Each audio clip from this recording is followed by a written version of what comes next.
구주차는 Organizing for Improvisation인데 협력적인 조직 만들기라고 굉장히 앞에서 배웠던 그런 내용하고 굉장히 비슷해요. 그리고 앞에서 했던 얘기를 약간 또 하고 또 하고는 경향이 있어가지고 빨리 넘기고 과제 설명하고 빨리 집에 가도록 하겠습니다. 왜 그러신지 모르겠는데 발표는 했고요. 두 번째로는 그 가장 맨 처음 나오는 주제는 메이킹 이노베이션 랩이라고 혁신 연구실을 만들자라는 내용인데요. 요즘 같은 경우는 모든 기업이 다 혁신 그러잖아요. 뭐 혁신 무슨 센터 만들었고 혁신 무슨 프로그램 진행한다고 했는데 그만큼 이제 혁신이 모든 기업의 필수적인 요건으로 자리하고 있다고 합니다. 혁신은 그러니까 이 책의 저자가 성공한 사람들을 관찰한 결과 협력이나 상호작용 그리고 뭐 회사 내부나 아니면 외부의 어떤 계속적인 인터랙션이 혁신의 원동력이 된다고 말하고 있습니다. 그래서 이 혁신 연구실이라는 것은 조금 좁은 의미로는 혁신의 원동력을 발휘할 수 있도록 구성된 어떤 조직이나 팀 단위를 얘기하고요. 그러니까 저희 이제 이 수업의 각 조가 이제 혁신 연구실이라고 생각하시면 되고 좀 크게는 그런 조직들이 활성화할 수 있는 어떤 물리적인 공간을 이제 혁신 연구실이라고 칭하기도 합니다. 그래서 이 사진은 이제 캐피탈 원이라는 미국 회사의 이노베이션 랩이라고 하고요. 두 번째로는 이 이노베이션 랩에 대해서 좀 개념적으로 언급한 연구들이 많이 있는데, 뭐 소규모 조직이 이제 대형 조직보다 소규모 조직이 더 이제 혁신적이라고 주장하고, 뭐 기업이 소규모 팀을 운영하고 지급이나 직수를 줄이면 더 많은 혁신을 이뤄낼 수 있다 이런 식으로 이제 많은 연구가 진행되어 있습니다.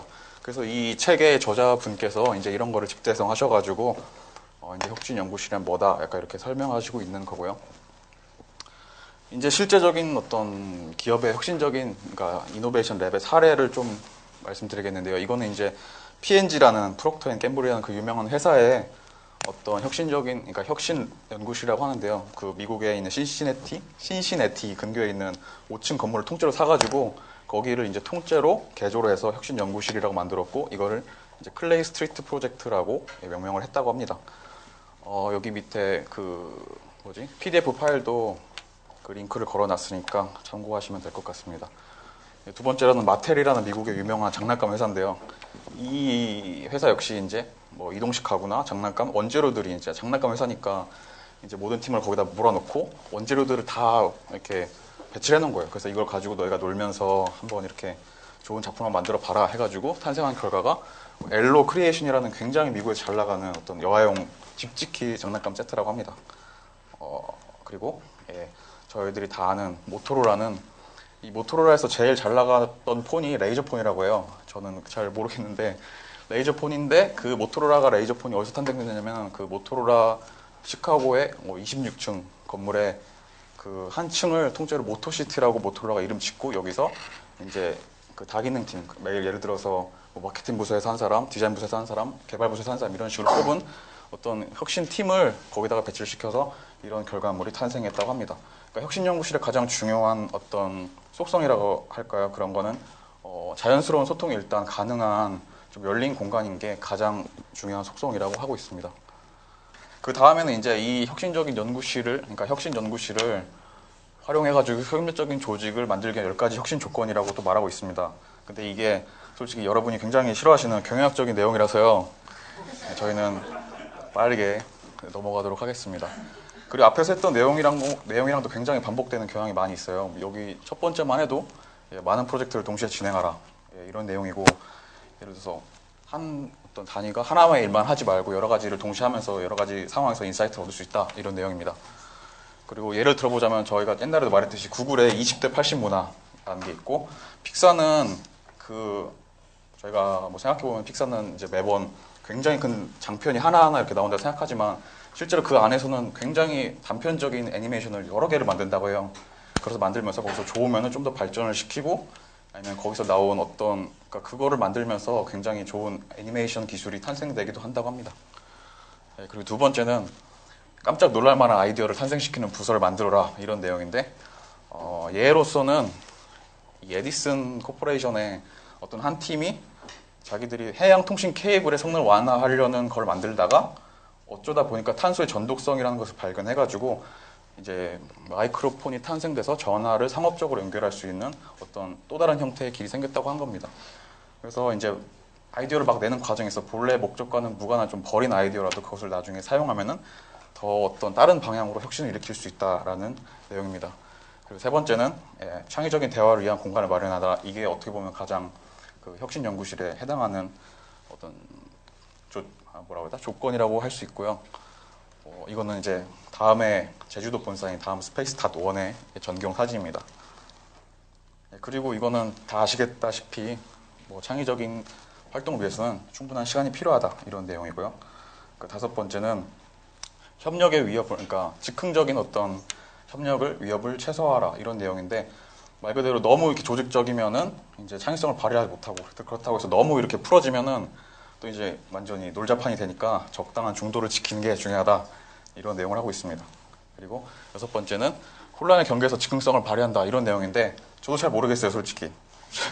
잘 모르겠는데 가장 중요한 건 맨 마지막에 있는 편의주의적 계획이라고 합니다. 그러니까 계획을 세부적으로 디테일하게 다 정하는 게 아니고 어느 정도의 줄기 아웃라인을 정해놓고 그 중에서 어떤 일이 닥쳤을 때 좀 유동적으로 이렇게 대처할 수 있는 팀이 가장 좋은 혁신적 팀이다라는 게 원칙입니다. 그리고 일곱 번째는 혁신을 위한 지식을 관리하라 이런데요. 말 그대로 이제 경영학과 분들께서 많이 배우시는 지식 경영이라는 개념이 약간 여기에 해당하는 내용입니다. 이 예는 딥디시 피자라는 건데요. 저는 이런 피자가 있는 걸 처음 봤어요. 근데 이게 사례가 있는데 사례가 정확하게 무슨 말을 하는지 잘 모르겠더라고요. 어쨌든 딥디시를 만드는 과정에서 이렇게 굉장히 도우가 두꺼우니까 이거를 굽다 보니까 페페로니 안에 있는 그 햄이 가운데로 이렇게 빠져버리는 현상이 발생했다고 해요. 그래서 이제 이 체인점 회사들이 전 아이디어를 다 모았는데 어떤 한 체인점이 그거의 해결책을 제시를 했고 그것을 이제 본사에 보고를 했고 본사가 이제 그것을 검증한 다음에 이제 모든 체인점들에게 다시 다 뿌려가지고 결국에는 딥디시 피자의 완성본을 발견했다 이런 내용입니다. 한마디로 지식 같은 거를 가지고 있으면 굉장히 그걸 버리지 말고 좀 이렇게 잘 가지고 있다가 나중에 활용해라 이런 내용입니다. 그 여덟 번째는 긴밀한 네트워크를 구축하라 이런 내용이고요. 다 아시겠다시피 요즘 같은 경우는 모든 회사 다 인트라넷이나 이런 거 다 깔려 있잖아요. 보통 다 이런 조건을 반영해서 요즘 회사들이 그렇게 하고 있습니다. 그리고 아홉 번째는 조직 구성원들을 효율적으로 배치하라 이런 내용인데요. 요즘에 구글 같은 경우는 모든 직원들의 데이터를 다 받아서 이 사람은 성격이 어떻고 이 사람은 또 뭘 잘하고 이런 거를 다 데이터 해놓은 다음에 여기에 맞는 사람들끼리 이렇게 팀을 이렇게 만들어 준다고 합니다.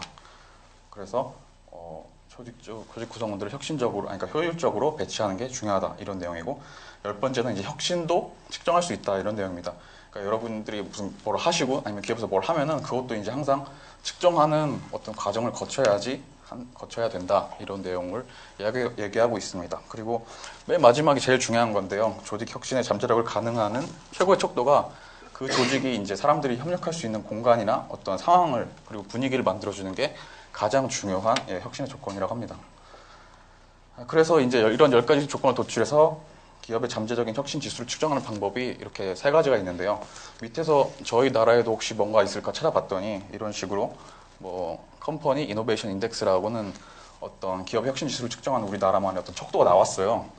근데 지금 이 저자가 말하는 걸 생각해 보면은 이 혁신 척도는 핵심 요소가 혁신 자원의 투입 그리고 기술이나 지식의 창출 그리고 경제적 성과 등을 이제 그 구성 요소로 두고 있는데, 이 저자가 말한 바에 따르면 이런 거는 이제 솔직히 그렇게 도움이 되는 척도 아니겠죠. 왜냐면은 그 조직 구성원들이 얼마나 더 이제 효율적으로 협력할 수 있는지에 대한 그런 내용이 빠져 있으니까 이런 거가 있지만 그렇게 혁신적인 지수를 잴 수 있는 그렇게 올바른 척도는 아니다라고 말하고 싶어서 여기다 넣어 놓으셨습니다.